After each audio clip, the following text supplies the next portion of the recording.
Hi. The episode that follows is part of a 7-episode series on the trans allegory of I Saw the TV Glow. Spoilers abound. Be sure you've watched the movie before listening. It's very, very trans, so beautiful and so important, but it is very emotionally heavy. You'll want to be in a good headspace and heart space before watching, and be sure to have someone to hug after. Onward we go.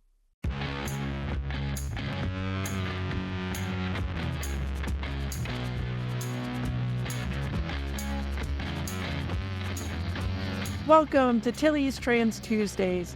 Tillyvision now in stable orbit in the intentional trans allegory of I Saw the TV Glow, Part 5.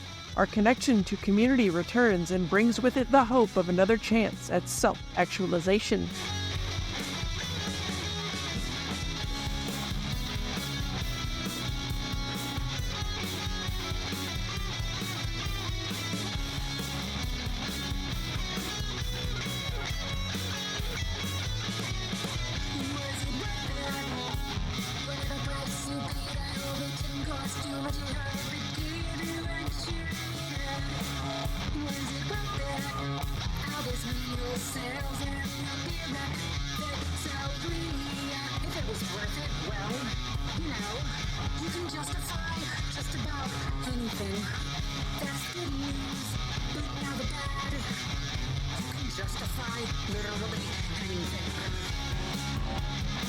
Hi, I'm Tilly Bridges, your host, and I'm joined by my writing partner, my best friend, my wife, our token cis representation, the lady who's not trans and yet is very much my axe, Susan Bridges.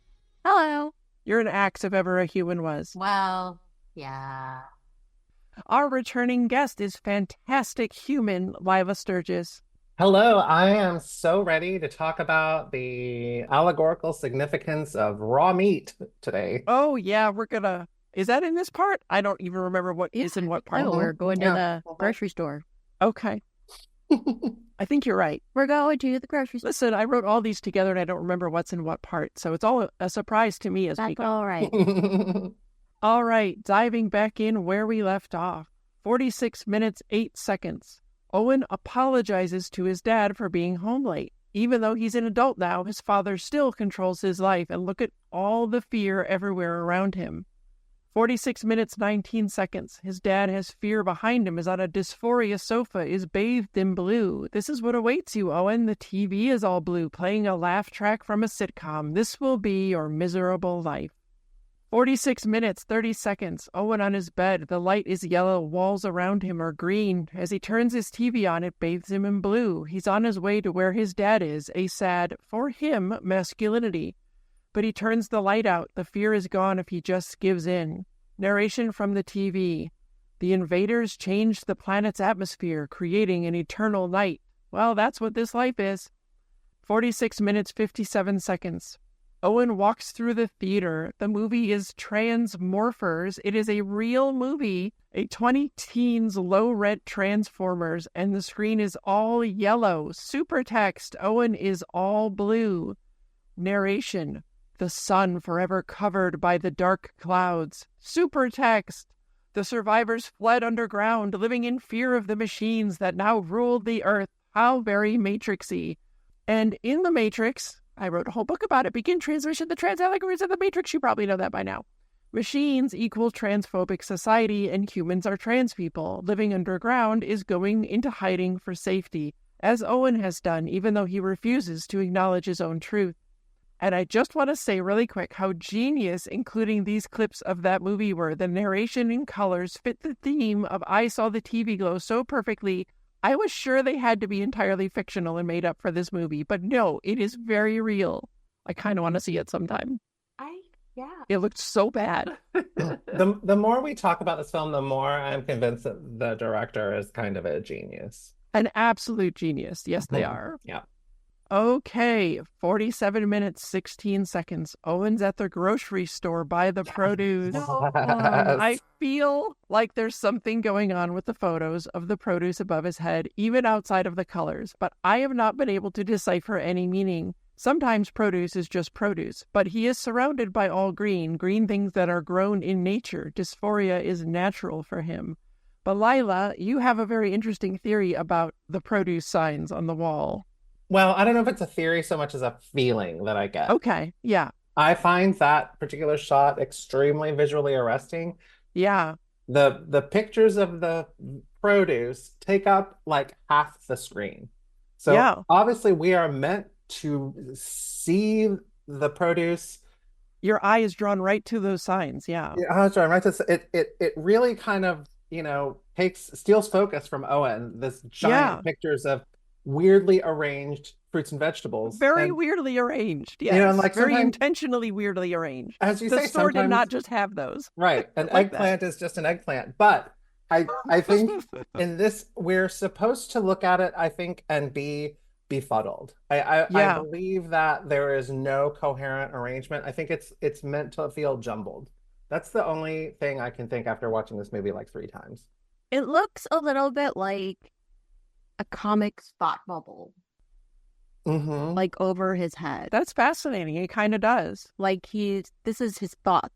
Like they don't make any sense. Yeah. Yeah. Like none of those vegetables or fruits go together in any conceivable way. No, they don't. It's just a mess. Yeah. It's just a But you mess, could like yeah. draw a little bubble. Yeah. Well, I'm looking at the still from it now, and it even kind of looks like that with the onion on the bottom, like a little thought bubble going up. And it's just, yeah, all these things swimming around his head. And the colors, I mean, there's red in there, there's yellow, there's green, and it's just fascinating. I don't know. Maybe Yeah. I think Lilah, maybe you're onto something. Maybe it's just supposed to be weird and unsettling and pull your eye to it and be confusing. And maybe that's all it is. But, for a while, I was even thinking, are they meant to be like letters? Is it That's spelling what I something couldn't out? figure out. Yeah. And I feel Yeah. like you're supposed to wonder that. I feel like you're supposed Yeah, to be hunting for meaning in it, and there just isn't any. yeah, Mhm. yeah. It's a fascinating shot either way. So It really is. yeah. 47 minutes, 49 seconds. Maddie returns, and look how her gender presentation has changed. Also, look how much closer to Tara on the pink opaque she now looks. It's not identical. Transition is a journey, and she's not done yet, but she's definitely on the way. There's all meat behind her, which I see as her having already had access to physicality and bodily form, bodily autonomy. See the episode of this show all about it. And again, it's behind her. So Owen can't get to feeling like his body is his own if he doesn't cross to where Maddie's been. And she's holding a stake, showing you that she has been there. She is holding a Wild. raw steak, and it is Yeah. so powerful. This raw steak. It is. she's It's just holding in here. her hand too. It's She's just in her holding hand. it raw. Yeah. There's no And- packaging. She's just No, holding a raw steak. She's holding a raw steak. And I'm Yeah. going to talk a little more about that in a second, but I wanted to mention that on the commentary, Jane said that they had to move the store's meat section to get it behind her in this shot. It was not originally there. That is not accidental. They I love that. intentionally put that meat behind her. Mhm. 48 minutes, 31 seconds. Owen meets her in the middle, but does not cross behind her to access bodily autonomy. Maddie drops the meat as if to tell him changing your body is what will get him to where she is. Again, to clarify, nobody is suggesting you have to change your body to be trans or transition. We don't do transmedicalism here, there, or anywhere. This is speaking in metaphor. But also, look how in this shot, the meat behind Maddie looks much more pink than red. Transness is back there, and it can be accessed by claiming his own bodily autonomy if Owen's willing to go for it. 48 minutes, 56 I seconds. don't know about the American flag. Yes. Like it's such a huge. It is weird that there are like 3 of them, right? In that Mhm. shot, I think, just hanging there in the background. Yeah. Yeah, I need to think about that. Yeah, Why are 'cause, they like, there? red meat, red-blooded Americans. I don't know. There's something. Who knows? I don't know. This whole the visual presentation of the scene, I feel like in a lot of it kind of eludes, a direct kind of, Yeah. metaphorical understand. I think that there's more to this scene than just like this means this and that means that. I feel Yeah. like, she had a vision and she's executing her vision, but maybe she doesn't even know, So yeah, well, sometimes when we do stuff, it's conscious, but it's subconscious. You know what I mean? Like we're intending to do it subconsciously. We don't consciously realize that we're doing it sometimes. So I mean, it could also just speak to tradition, sure, society, the cis hetero society that. tells you can't cross that line. Yeah. Yeah. 48 minutes, 56 seconds. Maddie, I know a place on the edge of town. It'll be safe for us to talk there. As his only access to transness as a person who has transitioned, she knows the safe place or way for Owen to explore his transness again. Look at the sign for the fun center that they walk beneath and the colors there and what that's telling you about what Owen has done to himself and the emptiness, those empty shopping carts again surrounding him. There is nothing fun for him there at all. Foreshadowing, oh ho! 49 minutes, 6 seconds. It's all red as we hear Claw Machine by Sloppy Jane. Here's some lyrics for you. I'm in the 8th grade, sending grown men grainy photos of my rib cage. Now you can read something sexual into that if you want, but the wording of rib cage should make you think otherwise. It sounds to me almost like sending a doctor photos of yourself to inquire about top surgery. My bedroom has no doors, so I can never close them. So fun fact that is not fun, but is factual. My mother hated when I closed my bedroom door. I didn't know I was trans. I didn't have the words, but if I did, I'd have told you. My mom didn't know I was trans consciously, but she picked up on every bit of femininity I ever tried to explore and mocked, belittled, and punished me for it. And I think she never wanted my bedroom door closed because then who knows what gender I might be exploring within. I'm just saying that there's something to it. Even when cis people don't know we're trans, some of them know we're trans. I paint the ceiling black so I don't notice when my eyes are open. That line just, wow, hits me really hard. And this is getting a little uncomfortable because when I was in high school, my entire bedroom was black and gray, and I don't even like those colors. No shade to those who do. But it's how I felt, especially at the height of puberty. It took this movie to make me realize that connection right now as I was writing it, and that is very heavy. But think about that truly and what trans people going through the wrong puberty is like for us, to not even want to notice when our eyes are open. Staying in that hell, that's the danger. 49 minutes, 39 seconds. The sign behind the stage says this is the double lunch. We know from when Owen and Maddie first met that this is the club on the Pink Opaque TV show. Maddie has escaped and found true reality as Tara. I just want to talk about how brilliant it is that the double lunch is brought into this reality after being, it's sort of a throwaway line earlier in the film, double lunch. Right, the double lunch. Which two acts are going to play at the double lunch in each episode, right? Yeah. And then it's never called attention to. I just love this kind of storytelling where all the pieces are sort of left for you, the audience, to sort of put together, right? Yeah. But no one's saying, look, this is the thing we were talking about earlier. Isn't that interesting? Because it is a very beautiful moment of realization where you're like, wait a minute, this is a place that cannot exist. So what's happening here? Right. What is the nature of reality right now in this narrative? And which is such a beautiful, tableau. It's a beautiful table to set for the conversation that's about to happen, right? Yeah, absolutely. And yeah, you're right, because they don't mention double lunch in dialogue more than just that one time, I don't think. And there's no like bright flashing arrow pointing you to the name. It's just there if you're paying attention. Yeah. And also, just like in the show, there's two acts that play. Yeah, there are. Lunch. Yeah. Yes. Yeah. 49 minutes, 59 seconds. This is a very Trapped in Dysphoria song. Here's another portion of lyrics. I think I was born bored. I think I was born blue. I think I was born wanting more. I think I was born already missing you.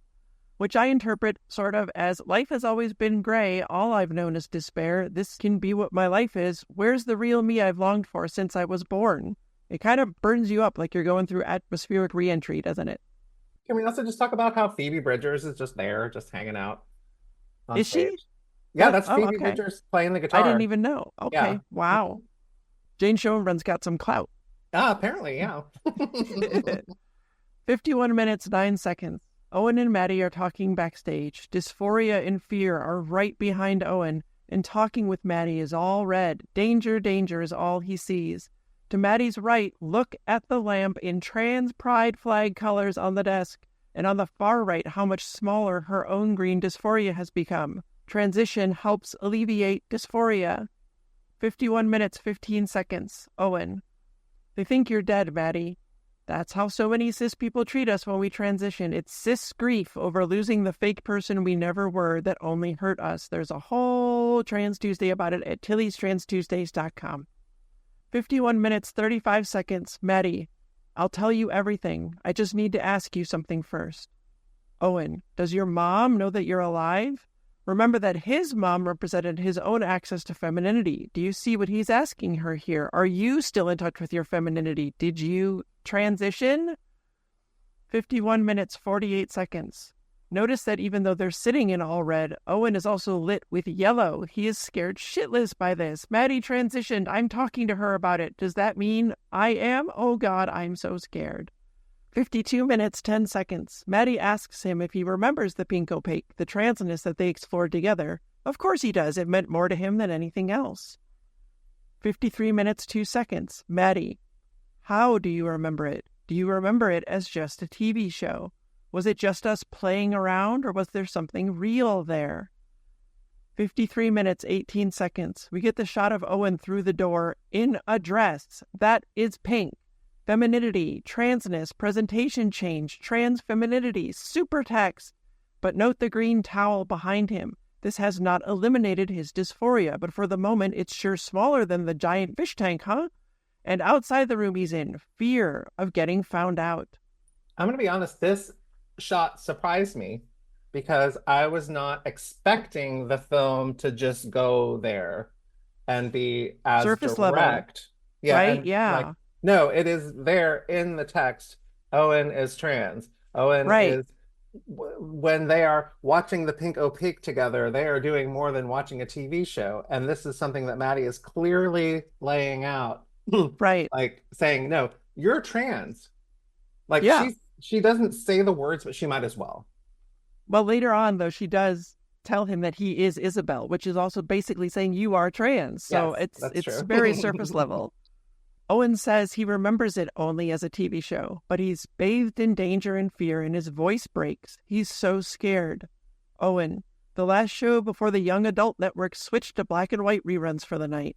And we've heard that before, but right now it's telling you everything. This is when they were young adults, and it was the last thing they did before the world went back to black and white, lost its vibrance and joy, and went back to being the false dichotomy. There's an episode of this show about it. You've heard me mention it many times.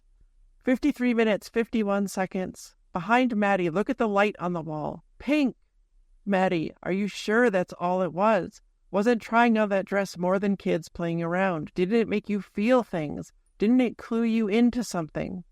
54 minutes, 11 seconds. Maddie smiles as she looks next to the reflection of Owen in the dress. He's seeing his true self, Isabel, and his transness for the first time. Owen smiles too, but dysphoria and especially fear are still there. This is so scary. I think this is a really beautiful couple of moments in this film. Yes. Too. The film where, you know, the moment where Owen comes out of the bathroom in the dress and is obviously feeling very, you know, nervous and apprehensive about it. And Maddie's smile. Again, I think there's something so generous in Bridget Lundy Payne's portrayal of this character. Yeah. Who is able to project love in such powerful ways, you know? Yeah. And this is just that brief moment, that little smile on Maddie's face, you know, suggests something so beautiful that I feel like I just am so in love with Bridget Lundy Payne after watching this film and the nuances of their performance. It's just phenomenal. Yeah, and there's also that spot with Owen in the dress. It's just a half a second, but there's a slight hint of a smile, and it's the sweetest. But he's so scared, and it's the sweetest little. And Owen never smiles. No, he doesn't, because he's miserable. Right. Yeah. Yeah. But this is as happy as we see Owen. Yeah, it is. 54 minutes, 40 seconds. Maddie asks him when he thinks back about those nights watching the show if he ever gets confused. Like maybe the memory isn't quite right. This is dissociation. 54 minutes, 54 seconds. Owen in his pink dress walks on the football field like we saw Isabel do in the pink opaque earlier. The pink ghost tattoo zaps into being on his neck. Maddie, does time ever feel like it's not moving normally? Oh God, the disassociation. Life with dysphoria is so bad. Many of us dissociate and lose not just memories, but often entire years of memories of our lives. Time seems to disappear, which Owen deals with a lot in this movie. I talked a bit about the loss of memories of my own life in the Trans Tuesdays on trans grief. I have a little anecdote about this. This is really brought to mind for me. About 10 years ago, before I transitioned, a friend of mine posted on Facebook that he had found at a flea market a Duran Duran board game. And Wow. I was very excited about this because I had played that very board game with my then girlfriend, Melinda. So I reached out to Melinda on Facebook. We were Facebook friends. I don't think we'd ever spoken though, right? So Sure. I reached out and I said, hey, remember when you and I played the Duran Duran board game? And she said to me, now remember, this is before I transitioned. This is before I came out as trans. This is Yeah. all, pre everything. She writes back, no, I don't remember that. What I do remember is you coming over to my house and wanting to try on all of my mother's jewelry. I have absolutely no memory of this. To this Sure. day, I have Yep. no memory of this. I believe it, but to me, it's so shocking that no memory of that exists. It's just completely gone. Yeah. It's not like I kind of remember it, but kind of, no, it's just not there. There's no memory. Yeah. I have large chunks of my life that are like that. Like I'll remember a few little flashes here and there, things that were important to me maybe, but there's like entire years that I've lost. People would be like, I can't tell you what I was doing for like 3 years in there. I have no memories from them at all because I was just dissociating so hard. And it's the wildest thing. Those years are just gone. What is time? Nothing makes any sense. It just zips and it's gone. Yeah. 55 minutes, 2 seconds. Static. Transphobia fills his head. Maddie, do you ever feel like you're narrating your own life, watching it play in front of you like an episode of television? Holy crap, listen, this is also life with dysphoria, where you feel disembodied, like you're watching yourself go through the motions. You're disconnected from your own life. Nothing feels real. So you literally wonder, what is reality? What is real? You can't tell because the entire world has gaslit you into thinking you're something you're not. Now, when I was a teenager, I was Yeah. convinced that I was a sociopath because I thought that I didn't have any emotions. Oh, yeah. Mm-hmm. Yeah. Because it's so hard to feel anything, to get through all of that muck that just covers everything. I just felt nothing. Yeah. Yeah. Mm-hmm. And a lot of our early writing was dealing with reality. Yes, what is reality? Yeah, I was always like, let's explore let's write another script about a world where nobody knows what's real. Weird. And The Matrix, of course, deals with that too. It took me an entire book to talk about it. You know the title. I don't need to mention it again. But Barbie also deals with it. Reality is not what you're told it is when you grow up as a trans person in a transphobic home and a society that denies your existence. See all the episodes all about Barbie for more on that. Maddie, or do you ever have a hard time distinguishing between what happened in the show and what happened in real life? Like somehow the memories got jumbled around, shook up in your head like a snow globe. Like a snow globe. Like a snow This globe. isn't just foreshadowing, but it's telling you what that snow globe will represent when it shows up. 53 minutes, 30 seconds. Isabel in a pink dress walks on the green dysphoria football field with an axe. 55 minutes, 35 seconds. Owen in a pink dress walks on the green dysphoria football field with Maddie.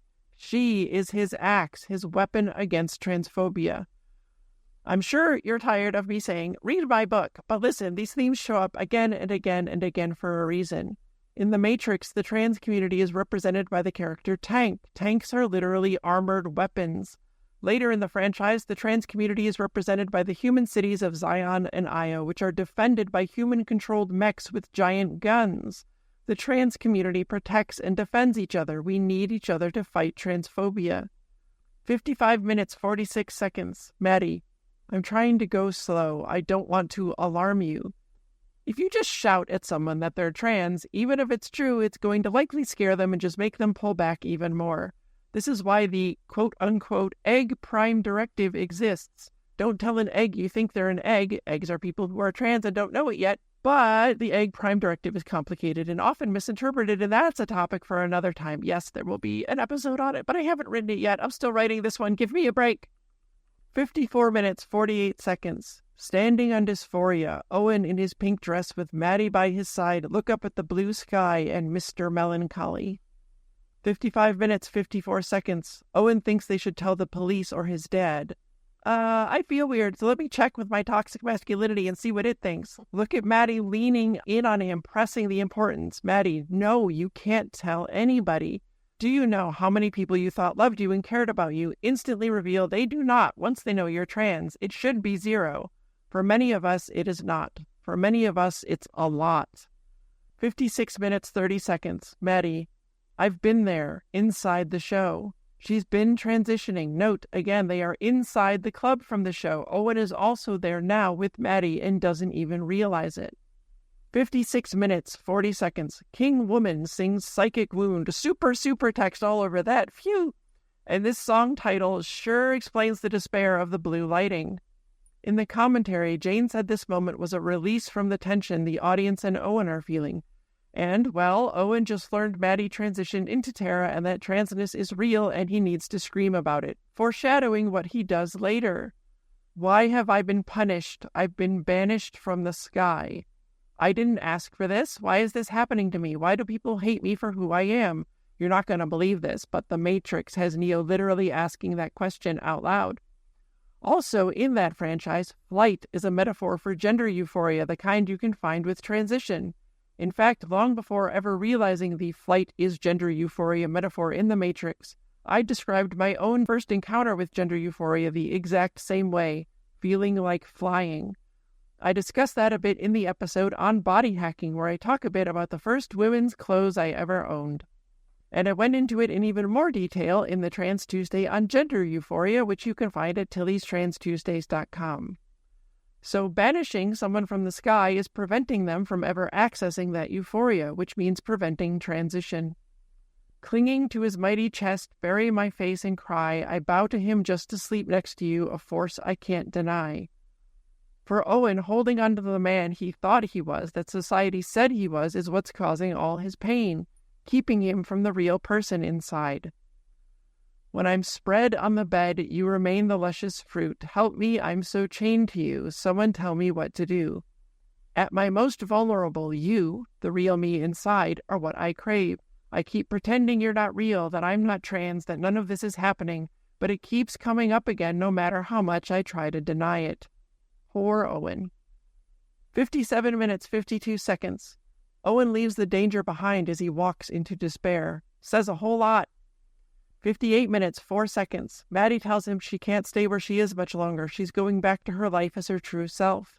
Maddie, do you remember how it ended, the final episode, the end of season 5? Remember that Owen found the episode guide that mentioned the start of season 6 was escaping the nightmare realm, leaving dysphoria behind, hopefully, and transitioning. But the quote-unquote show ended before that, which means he never got to that point. Maddie, you can't trust anybody in your life. They're all working for him, Mr. Melancholy. Transphobia is everywhere, even in the people you love, and they all work to uphold the transphobic false cis binary matrix, even if they don't realize it. And many will again consciously turn on you the moment they know you're trans.